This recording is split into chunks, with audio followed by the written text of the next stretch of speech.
نماز جب شروع کرتے ہیں تو نماز کا مکمل مصنون طریقہ یہ ہے، نماز شروع کرنے سے پہلے قبلہ رخ سیدھے کھڑے ہوں کہ نظر سجدے کی جگہ پر رہے، گردن کو جھکا دینا اور تھوڑی سے لگا دینا درست نہیں، وہ ایسے جو جھکا لیتے ہیں بالکل ایسے نہیں کرنا چاہیے، جیسے نارملی آدمی کھڑا رہتا ہے اس طرح رہے۔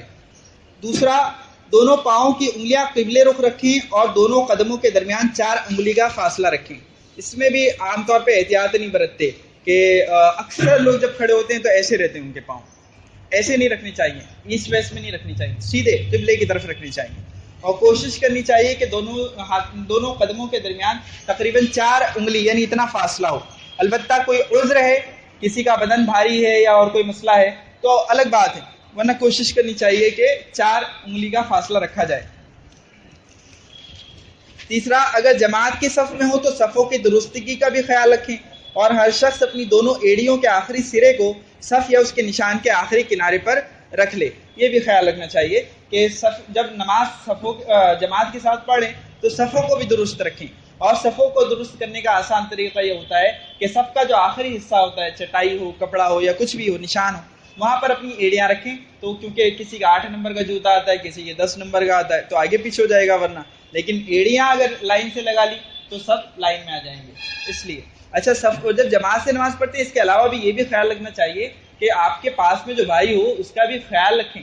نماز میں بھی بعض لوگ یہ کرتے ہیں کہ نماز میں وہ جیسے بعض جگہ پر سجدے میں پھیل کر کرنا، تو کسی درجے میں پھیل کر کرنا چاہیے سجدہ، لیکن اگر پاس میں کوئی نماز پڑھ رہا ہے یا آپ جماعت سے نماز پڑھ رہے ہیں تب بھی آپ پھیل رہے ہیں، اور آپ ہیں ماشاءاللہ 6 فٹے تگڑے آدمی، بیچارہ بازو میں کوئی میرے جیسا غریب کھڑا ہو گیا تو آپ تو دبا لیں گے۔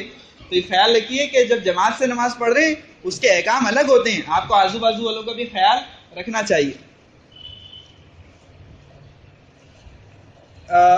اگر اگلی صف میں جگہ نہ ہو تو نئی صف ٹھیک امام کے پیچھے یعنی بیچ سے شروع کرنی چاہیے، پھر جو لوگ آئیں وہ صف کے دونوں طرف سے برابر ہونے کا خیال رکھیں۔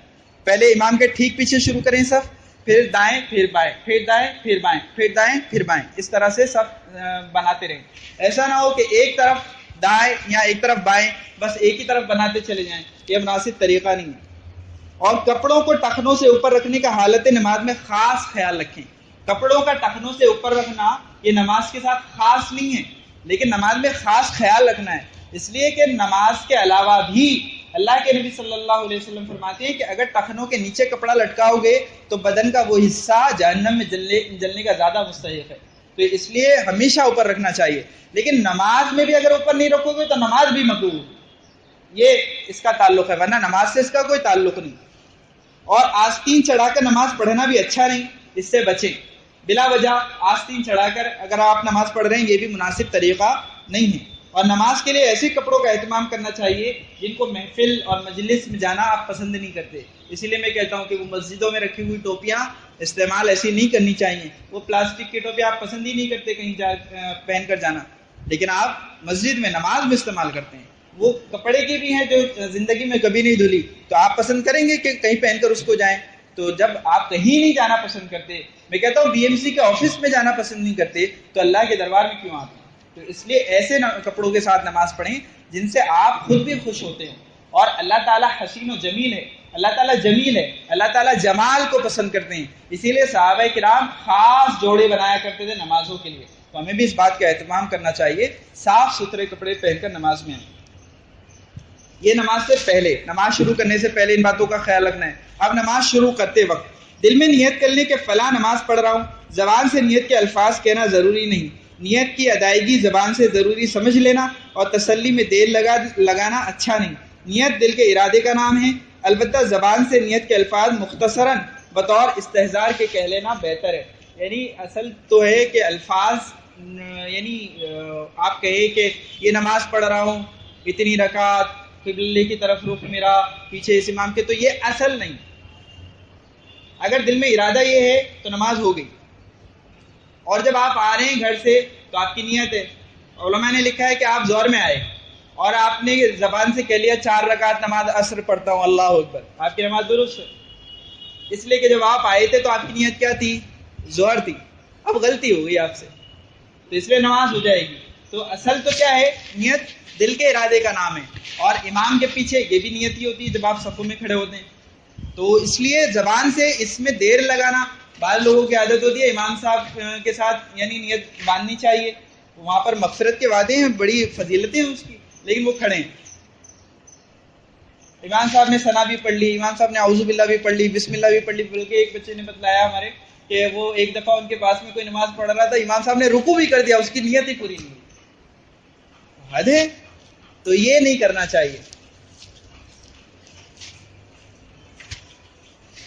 تو دل میں نیت کر لیں کافی ہے، اور بس اللہ اکبر اس کا خاص خیال رکھیں، اللہ اکبر آپ کہیں اور اتنی آواز سے کہیں کہ آپ کے کان سن لیں۔ یہ بھی ایک مسئلہ ہے کہ اتنی زور سے کہتے ہیں کہ دو چار تو سن ہی لیں، بعض تو دعا بھی کرتے ہیں صفوں میں بیٹھ کر تو ایسے ہی لگتا ہے کہ کر نہیں رہے کروا رہے ہیں، تو کسی کو خلل نہ ڈالیں، ایسے کریں کہ آپ کا اور اللہ کا معاملہ رہے، کیوں سب کو بیچ میں لاتے ہیں۔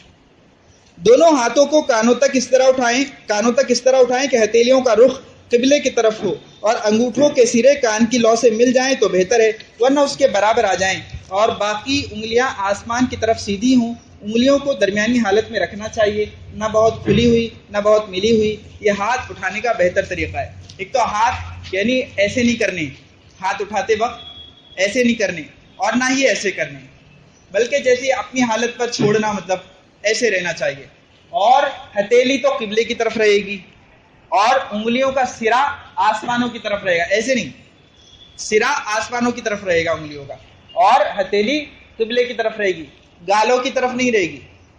بہت سارے لوگ ایسے پڑھتے ہیں نماز، ایسا لگتا ہے ابھی تھپڑ ماریں گے اپنے آپ کو، تو ایسے نہیں کرنا چاہیے، ایسے، ٹھیک ہے۔ اور کانوں کی لو کے پیریلل اگر ہو جائیں انگوٹھے تو بہتر ہے، ورنہ اس کے قریب آ جائیں، اس بات کا خیال رکھیں۔ اور اس کی اچھی پریکٹس اس طرح ہو سکتی ہے کہ آپ کے گھر میں کوئی بڑا مرر ہو، خاص طور پہ جیسے الماری وغیرہ میں ہوتا ہے، تو اس کے سامنے کھڑے ہو کر باقاعدہ سیکھیے اس طریقے کو، تو انشاءاللہ بہت آسانی سے آ جائے گا۔ اس طرح سے اللہ اکبر کہتے ہوئے ہاتھ اٹھائیں، اور ناف کے ذرا سا نیچے رکھ کر اس طرح باندھ لیں کہ سیدھے ہاتھ کے انگوٹھے اور چھوٹی انگلی لے کر بائیں ہاتھ کے پہنچے کے گرد حلقہ بنا کر اس کو پکڑ لیں، اور باقی 3 انگلیوں کو بائیں ہاتھ کی پشت پر اس طرح پھیلا کر رکھیں کہ انگلیوں کا رخ کوہنی کی طرف ہو۔ یعنی پکڑنے کا طریقہ یہ ہوتا ہے کہ یہ اس ہاتھ کی ہتھیلی، الٹے ہاتھ کی ہتھیلی کی پشت، سیدھے ہاتھ کی ہتھیلی اس پشت پر رکھنی، ایسے۔ بعض لوگ انگلیوں پر رکھتے ہیں، انگلیوں پہ نہیں، پشت پر رکھیں گے، اور یہ جو انگلیاں بچ جاتی ہیں تو انگوٹھے اور چھوٹی انگلیاں کا حلقہ بنائیں گے، یعنی ایسے گول بنانے کی کوشش کریں گے جتنا بن سکے آپ سے، اور پھر 3 انگلیاں جو بچ جائیں گی اس کو ایسے نہیں، ملا کر کلائی پر رکھیں گے یہاں، اور انگلیوں کا رخ جو ہوگا وہ کوہنی کی طرف ہوگا، نیچے نہیں۔ البتہ بہت تھک جائیں، مثال کے طور پر لمبی نماز آپ پڑھ رہے ہیں یا تراویح آپ پڑھ رہے ہیں اور بہت مشکل ہو رہا ہے یا اور کوئی عذر ہے آپ کو، تو الگ بات ہے، لیکن طریقہ یہی بہتر ہے کہ آپ اس طرح سے رکھیں اور اس کو ایسے ملا کر۔ اب یہ جو حلقہ بنانا ہے یہ سب کا ایک جیسا نہیں ہوتا، بعضوں کا ہاتھ موٹا ہوتا ہے، بعضوں کا پتلا ہوتا ہے، تو جتنا ہو سکے اتنا کر لے آدمی۔ اب قیام کی باتیں سنیے۔ امام اور منفرد یعنی اکیلے نماز پڑھنے والا، امام اور اکیلے نماز پڑھنے والا سبحانک اللہم یعنی ثنا یہ پوری پڑھے گا، پھر اعوذ باللہ پڑھے گا، پھر بسم اللہ پڑھے گا، پھر سورہ فاتحہ پڑھے گا، پھر اس کے بعد بسم اللہ پڑھے گا، پھر سورت ملائے گا۔ اور جو امام کے پیچھے نماز پڑھ رہا ہوگا وہ صرف سبحانک اللہم پڑھے گا کھڑے ہونے کی حالت میں، اس کے بعد خاموش ہو جائے گا۔ باقی نماز کی جتنی چیزیں وہ تو پڑھے گا، لیکن کھڑے ہونے کی حالت میں صرف پہلی رکعت میں سبحانک اللہم پڑھے گا، اس کے علاوہ امام کے پیچھے کھڑے ہونے کی حالت میں کچھ نہیں پڑھنا ہے، اعوذ باللہ، بسم اللہ، سورہ فاتحہ، سورت کچھ نہیں پڑھنا ہے، ٹھیک ہے۔ امام اور مقتدی تو سب پڑھیں گے، اور امام کے پیچھے والا کچھ نہیں پڑھے گا ثنا کے علاوہ، جو مقتدی ہوگا۔ تو سنیے اس کو، امام اور منفرد پہلے سبحانک اللہم، پھر اعوذ باللہ، پھر بسم اللہ، پھر سورہ فاتحہ، پھر کوئی سورت وغیرہ پڑھیں، اور مقتدی صرف سبحانک اللہم پڑھ کر رک جائے۔ امام مقتدی امام کے ساتھ اعوذ باللہ، بسم اللہ اور سورہ فاتحہ اور سمیع اللہ لمن حمیدہ نہیں پڑھے گا، سمیع اللہ لمن حمیدہ بھی نہیں پڑھے گا۔ جب امام سمیع اللہ لمن حمیدہ کہے گا تو یہ ربنا لک الحمد یا ربنا ولک الحمد یا اللہم ربنا ولک الحمد، یہ کہے گا. ہمارے یہاں عام طور پر ربنا لک الحمد کہتے ہیں. بقیہ چیزیں ثنا یعنی ثنا کے علاوہ بقیہ چیزیں تکبیرات انتقالیہ نہیں، ثنا اور تکبیرات انتقالیہ اور رکوع اور سجدے کی تسبیحات اور اتحیات اور درود اور دعائے معصورہ یہ سب پڑھے گا. بس کھڑے ہونے کی حالت میں صرف ثنا پڑھنی ہے، باقی چیزیں جیسے پڑھتے ہیں ویسے پڑھی جائیں گی. امام کی قرات کو دھیان لگا کر سنیں اور امام زور سے نہ پڑھ رہا ہو یعنی ظہر اور عصر وغیرہ میں تو زبان ہلائے بغیر دل ہی دل میں یا تو سورہ فاتحہ کا خیال رکھیں یا اگر اس کا ترجمہ جانتے ہیں تو اس کا بھی خیال رکھ سکتے ہیں. زبان نہ ہلائیں. دل لگانے کا، نماز میں دل لگانے کا یہ اچھا اور آسان طریقہ ہے، مجرب اور مفید بھی ہے کہ آپ جب امام چپ کے پڑھ رہا ہوتا ہے تو آپ اس کے پیچھے کیا کریں گے؟ تو آپ یہ کریں کہ سورہ فاتحہ کا یا تو سورہ فاتحہ کا خیال رکھیں یا اس کے ترجمے کا خیال رکھیں تاکہ آپ کے خیالات ادھر ادھر منتشر نہ ہوں. اور نماز میں قرات کے لیے یہ بھی ضروری ہے کہ زبان اور ہونٹوں کو حرکت دے کر قرات کی جائے، بلکہ اس طرح قرات کرنی چاہیے کہ پڑھنے والا خود سن لے. بعض لوگ ایسے نماز پڑھتے ہیں تو اسے پڑھنا نہیں کہتے، اسے سوچنا کہتے ہیں. کیا ہوتا ہے یہ؟ سوچنا. آپ کی زبان نہیں ہلی، آپ کے ہونٹ نہیں ہلے تو حروف کیسے بنے؟ تو پڑھنا نہیں پایا گیا، ایسی نماز ہی نہیں ہوگی. اور اسی طرح سے قرآن آپ پڑھ رہے ہیں تو بعض قرآن بھی ایسے ہی پڑھتے ہیں تو وہ قرآن دیکھتے ہیں، پڑھتے نہیں. پڑھنے کا ثواب نہیں حاصل ہوگا اور نماز ہی نہیں ہوگی اگر زبان نہیں ہل رہی اور اگر ہونٹ نہیں ہل رہے. تو اس لیے بلکہ اتنی آواز سے پڑھنا چاہیے کہ اپنے کان سن لیں، بہتر طریقہ یہ ہے. اور جب خود قرات کر رہے ہوں تو سورہ فاتحہ پڑھتے وقت بہتر ہے کہ ہر آیت پر رکیں. یہ بھی مستقل سنت ہے کہ ہر آیت پر رکیں، کہ جب بھی آپ نماز پڑھ رہے ہو پڑھا رہے ہو تو سورہ فاتحہ میں خاص طور پر ہر آیت پر ٹھہر کر پڑھنا چاہیے. اور قیام کی حالت میں نگاہ سجدے کی جگہ پر رکھنی چاہیے. جب کھڑے ہیں تو اس وقت نگاہ کہاں رہے گی؟ سجدے کی جگہ پر رہے گی. اب رکوع کے بارے میں سنیے. قرات سے فراغت پر سانس لے اور اللہ اکبر کہتے ہوئے رکوع کرے. بعض لوگ بالکل سانس نہیں لیتے، ابھی آیت ختم ہوئی اور چلے گئے رکوع میں. ذرا سا سانس لیا کریں اور دوسرے کو بھی لینے دیا کریں. بعض دفعہ اگر کوئی لیتا بھی ہے، کوئی امام صاحب ہے تو اس کو بھی کہتے ہیں آپ کیا کرتے ہو، رک جاتے ہو. سانس لیتے ہیں. اور یہاں پہ طریقہ ہے یہ کہ قرات سے فارغ ہونے کے بعد ایک سانس لے لے، پھر اس کے بعد اللہ اکبر کہتے ہوئے رکوع میں جائے. اور بدن کا اوپری حصہ اتنا جھکائیں کہ گردن اور پشت تقریباً ایک سطح پر آ جائے، نہ اس سے زیادہ جھکے اور نہ کم.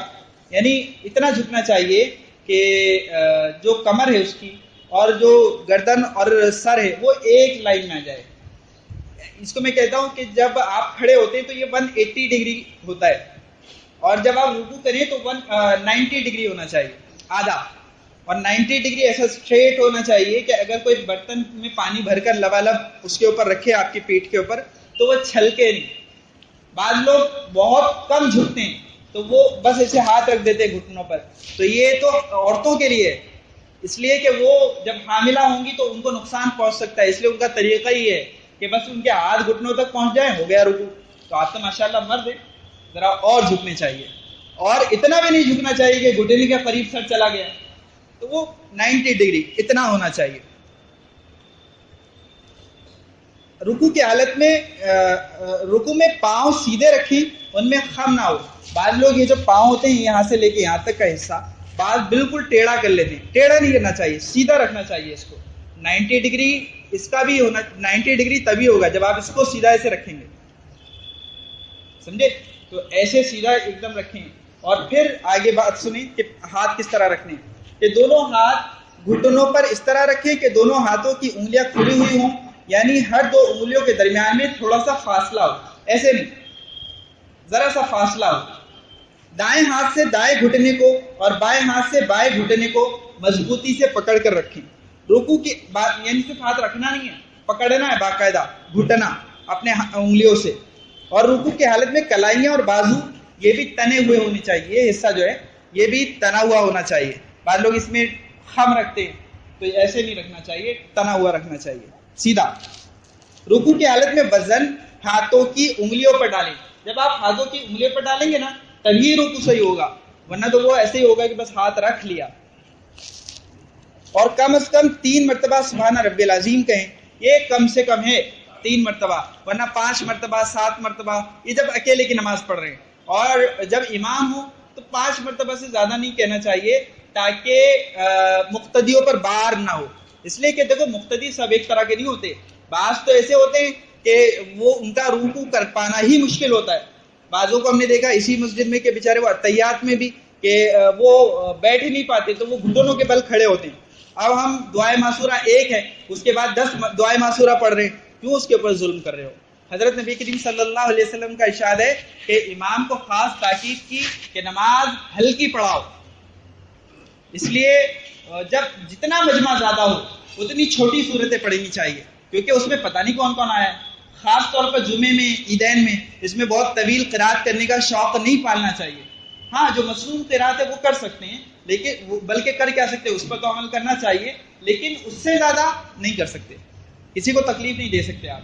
حضرت نبی کریم صلی اللہ علیہ وسلم بچوں کی آواز سن کر نمازیں مختصر کر دیتے تھے، اس لیے کہ اس زمانے میں مائیں بھی آیا کرتی تھی کہ وہ پریشان نہ ہو بچے کہیں اپنی ماؤں کے نماز میں مشغول ہونے کی وجہ سے. تو حضور کی اس سنت پر بھی عمل کیجیے. اور رکوع کی حالت میں نظر پاؤں کی طرف رکھیں، لیکن دیکھو 2 پاؤں ہوتے ہیں اور 2 آنکھیں ہوتی ہیں، اور یہ بھی کمال ہے کہ 2 آنکھیں ایک طرف دیکھ سکتی ہیں، 2 طرف ایک ساتھ نہیں دیکھ سکتی. تو اس لیے دونوں پاؤں کے درمیان جو سپیس ہوتی ہے وہاں رکھیں آپ. تو یہ طریقہ ہے رکوع تک کا.